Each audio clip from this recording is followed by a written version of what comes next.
Langitnya biru dan aroma tanah yang kaya dan bersahaja terbawa oleh angin musiman. Pemandangan itu masih datang padanya ketika dia menutup matanya. Karena tidak pernah bisa dilihat lagi, itu jauh lebih berharga. Masa lalu adalah masa lalu, dia mendongak hanya untuk melihat langit hitam. Bukannya bau tanah, bau darah ada di mana-mana. Apakah itu bau musiman? Tidak hanya ada musim dingin yang berulang dan membekukan yang membuat dunia hampir tidak dapat dihuni.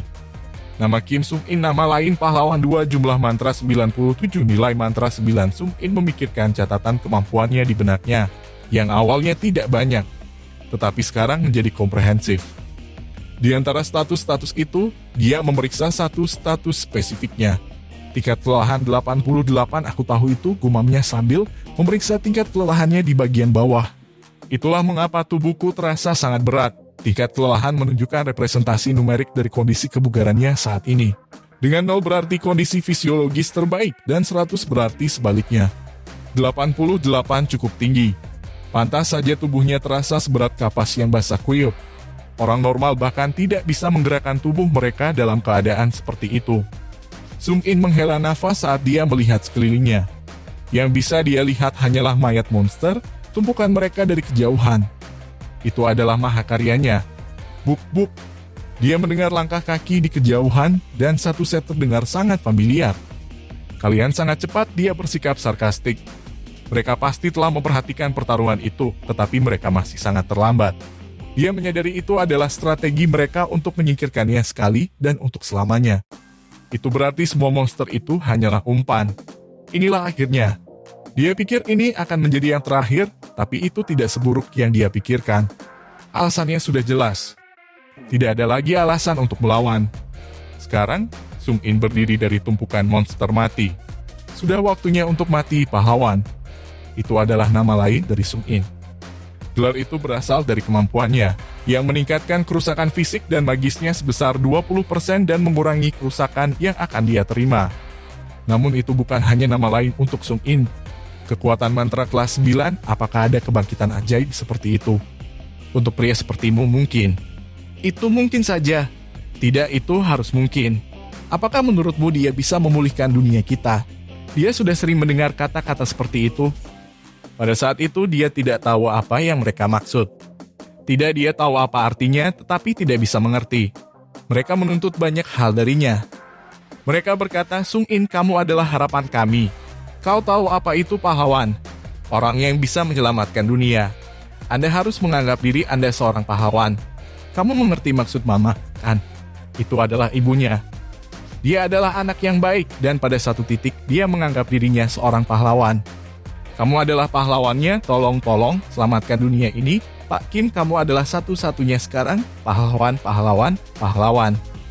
Itu hampir membuatnya gila. Berhenti memanggilku seperti itu. Apakah Anda tidak bosan dengan kata itu? Sudah sekitar 40 tahun yang lalu ketika monster pertama kali muncul. Banyak kebangkitan magis seperti dia telah menjadi pahlawan saat mereka melawan monster. Monster-monster itu terlalu banyak dan memang sangat kuat, sehingga bahkan para pahlawan dengan kekuatan magis itu pun berjuang. Orang-orang membutuhkan pahlawan yang lebih kuat, dan Sung In adalah salah satunya. Pahlawan, pantatku, dia jatuh ke tanah dan melihat ke atas, tetapi hanya langit yang gelap dan keruh yang terlihat olehnya.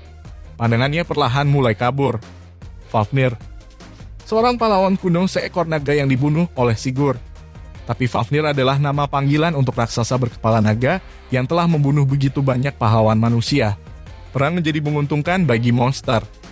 Bahkan Sung In harus melawan raksasa itu selama 3 tahun berturut-turut, meskipun dialah yang sering mundur. Fafnir tidak bisa dikalahkan dengan mudah oleh manusia manapun. Meskipun kamu adalah musuhku, aku mengagumi kekuatanmu, kata Fafnir.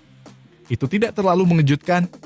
Untuk monster seperti Fafnir, apapun yang dia lakukan tidak terlalu mengejutkan lagi. Dia hampir seperti setengah dewa mampu berbicara bahasa manusia, tidak ada apa-apanya dibandingkan dengan kekuatannya yang lain. Banteng, sete, mulut Sung In. Apakah kamu juga berpikir aku seorang pahlawan? Kamu memang pahlawan. Kamu pantas mendapatkan gelar itu meskipun itu dari orang lain, kata Fafnir. Pahlawan yang diciptakan oleh orang lain. Dia terdengar seperti dia tahu segalanya. Jelas dia tahu tentang Sung In karena dia pasti telah memata-matai dia sejak mereka pertama kali bertarung. Tapi itu tidak seperti dia. Itu tidak seperti monster. Kamu adalah yang terakhir. Yang terakhir. Itu cukup jelas semua orang telah terbunuh. Selama setahun terakhir, tidak ada orang lain selain Sung In. Dia telah berjuang sendirian selama ini. Dan inilah hasilnya, mari kita berjuang sampai salah satu dari kita mati. Fafnir telah menghancurkan seluruh dunia. Sung In mungkin juga membayar nilai namanya. Aku akan mati bersama Fafnir dan membunuh monster sebanyak mungkin. Apa gunanya berdiam di dunia yang hancur ini tanpa ada orang lain di sekitarnya? Namun, ini yang saya punya. Sung In menertawakan kondisinya yang buruk. Fafnir jauh lebih kuat dari yang dia kira. Dia juga tanpa titik lemah. Dia masih memiliki miliaran monster dan Sung In sendirian. Lebih buruk lagi, Fafnir sepertinya tidak bergerak sampai Sung In bergerak lebih dulu. Bahkan jika tingkat kelelahannya adalah 0, itu masih akan menjadi perjuangan untuk menang. Fafnir akhirnya membuka mulutnya yang besar. Dengan memakan dagingmu, aku akan melahap dunia ini. Kisah seorang pahlawan yang membunuh monster jahat dan menyelamatkan dunia. Akhir yang bahagia seperti itu jauh dari realistis. Jadi pada dasarnya maksudmu aku tidak akan menjadi pahlawan, menabrak. Di sebuah kamar di rumah sakit Universitas Dongha, S. Hyun sedang berganti pakaian sambil mendengarkan dokternya. Harap pastikan untuk menghindari latihan intensif dan kembalilah jika Anda merasa sakit lagi. Terima kasih banyak dokter. S. Hyun terus mengancingkan bajunya.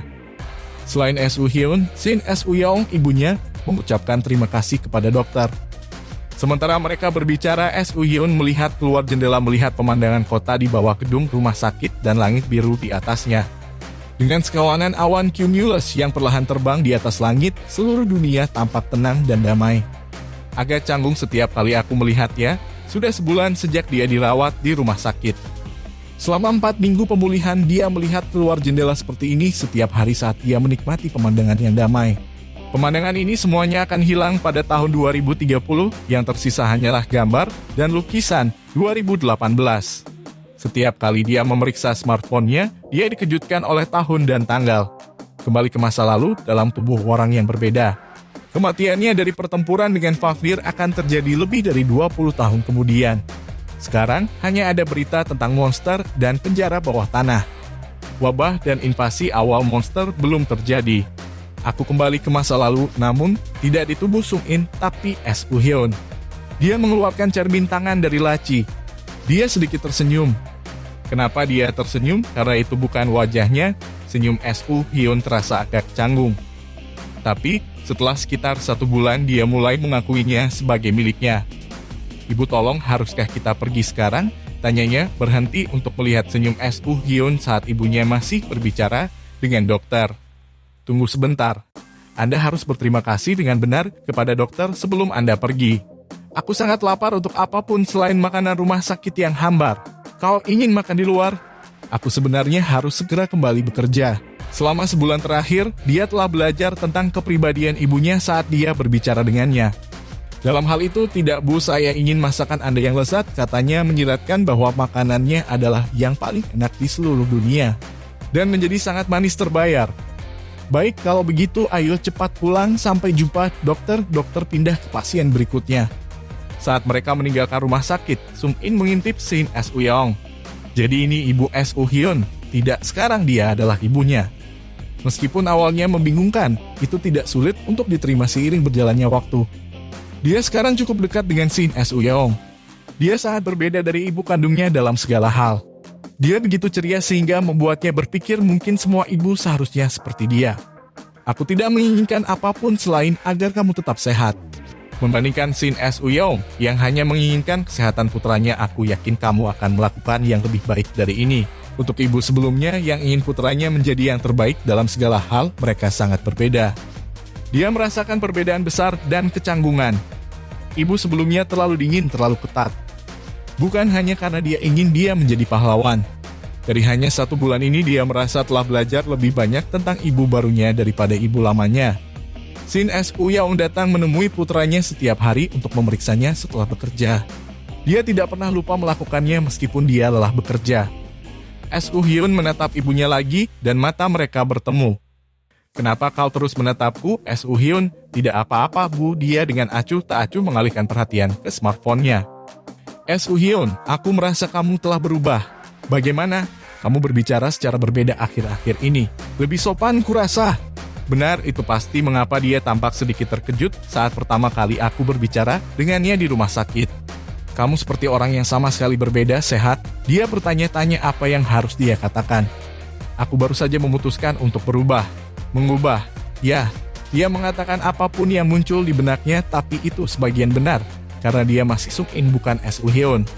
Tidak mungkin menjadi seperti S.U.Hyun sepenuhnya, karena dia tidak tahu seperti apa S.U.Hyun sejak awal. Shin S.U.Young tiba-tiba memeluknya. Mama, dia bertanya, cukup terkejut.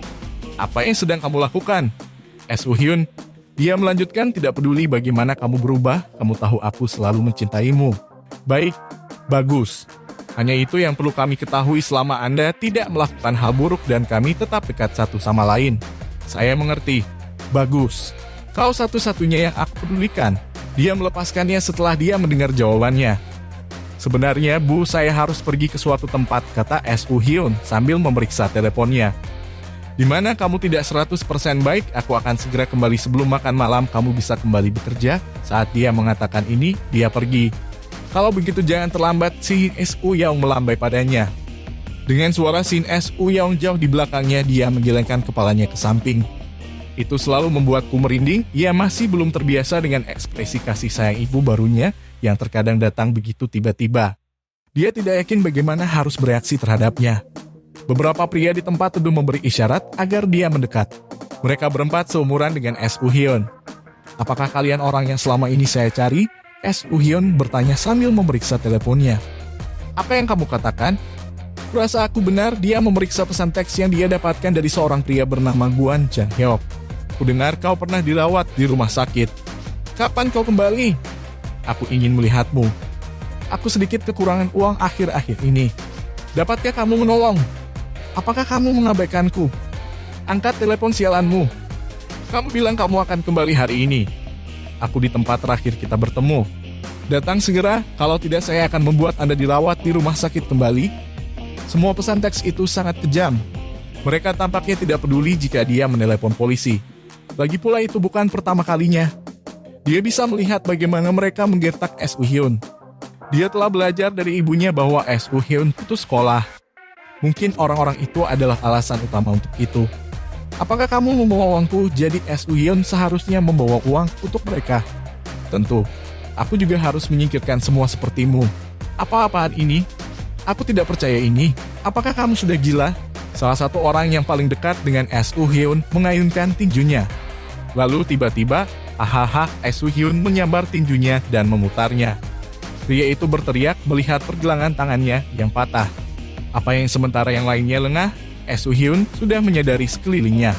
Tidak ada orang yang lewat yang bisa menyaksikan apapun dan tidak ada kamera pengintai. Mungkin itulah sebabnya mereka memanggilnya ke sini sejak awal. Jangan khawatir, aku akan membuatnya cepat. Dia berjalan menuju orang-orang yang sekarang ketakutan. Bintang-bintang-bintang, senang rasanya mengalahkan semua pengganggu yang sekarang melihat kesakitan seperti cacing. Itu mudah. Itu bukan apa-apa baginya. Dia telah melalui pertarungan yang jauh lebih sulit berkali-kali sebelumnya. Karena penting bagi para pahlawan untuk berlatih bertarung untuk mengalahkan monster. Membandingkan ini dengan kesempatan itu, keempat pengganggu itu tidak memiliki keterampilan bertarung khusus, mereka sama sekali bukan apa-apa. Tentu saja S.U.Hyun pasti sama dengan mereka, tidak berdaya dan lemah, tetapi pengalaman dan wawasan dasar membuat perbedaan besar. Dia tahu betapa kejamnya mereka menyiksa S.U.Hyun, dilihat dari semua pesan teks jahat dari mereka. Hanya dari orang-orang itu, yang dia butuhkan hanyalah sedikit keberanian. S.U.Hyun juga bisa mendapatkan bantuan dari penegak hukum. Tetapi apa yang tampaknya paling berhasil bagi para pengganggu adalah sedikit pelajaran dari S.U.Hyun sendiri. S.U.Hyun melemparkan tongkat dan pipal gum tepat di samping Guan Jang-hyuk. Semua senjata itu milik mereka. Yes ya, Pak Jang-hyuk jelas ketakutan. Betapa bodohnya. Anda telah diganggu oleh para pengecut selama bertahun-tahun selama sekolah. Beritahu saya, mengapa Anda membawa semua pipa dan senjata ini? Ya, itu hanya. S.U.Hyun tahu dia mencoba memberinya jawaban yang akan menyelamatkan dirinya sendiri. Kau mencoba membunuhku kan? Jang-hyuk menjadi pucat mendengar pertanyaannya. Kalau begitu kurasa aku juga bisa membunuhmu. Pembelaan diri Anda tahu. Saat dia mengatakan ini, dia mengambil salah satu pipa logam yang dilemparkan di sampingnya. Dia mengayunkannya ke arah kepala Jang Hyuk karena hampir mendarat di atasnya. "Ah, Wong, selamatkan aku!" Mengetuk itu hanya mengetuk kepalanya dengan ringan. Pada saat itu, Jang Hyuk mengompol. Dia adalah seorang pengecut. S.U. Hyun mencondongkan tubuh ke arahnya. "Jika kamu melakukan ini lagi, menabrak." S.U. Hyun mengatakan ini sambil memukul dahinya. Dia memberi semua yang lain peringatan yang sama. Dia tidak tahu bagaimana jadinya, tapi pasti mereka telah mempelajari pelajaran mereka. Jadi, saya mendapat satu dari daftar. Saat dia berjalan keluar dari geng, dia memeriksa teleponnya. Oktober 2018. Dia berpikir tentang apa yang dia lakukan di kehidupan sebelumnya sekitar tahun ini. Sekolah saya. Saat itu sebelum menjadi pahlawan, dia hanyalah seorang mahasiswa biasa. Universitas Dongha. Dia menyadari kemana harus pergi selanjutnya. Sebelum dia kembali ke rumah, dia perlu memeriksa kehidupan masa lalunya.